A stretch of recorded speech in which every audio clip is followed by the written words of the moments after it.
जय जगन्नाथ। बहुत समय रे आमे बहुत किछि पाइबा पई हो बा लाइफ रे सफल होबा पई हो आमे बहुत चेष्टा करू करू बेले बेले एमिति भी परिस्थिति आसे हमक लागे जे आमे सेठी विफल हे गलु बा हारी गलु। वास्तव रे आमे हारिछु कि नहीं से समय कहिबो।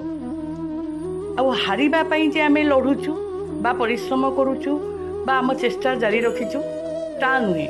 आमे सफल होबा पई बा लाइफ रे किछि ना किछि पाइबा पई ही आमे लागि रहिछु। आ ता पछरे आमे अनवर्त परिश्रम करूछु।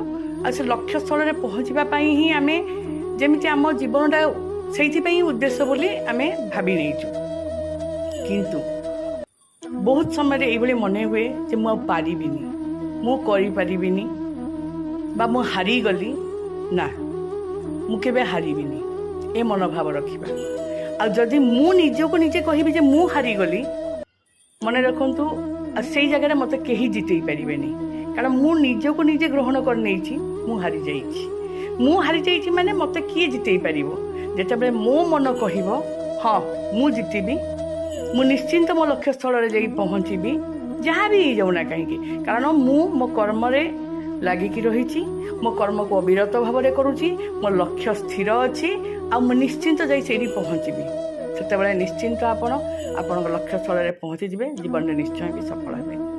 दयाकोरी केभे भी हताश हेबेनी कि निजको निजे हारीगली बोली केबे कहबेनी, सबले कहे मु जीतबी आ निश्चय जीतबी। जय जगन्नाथ।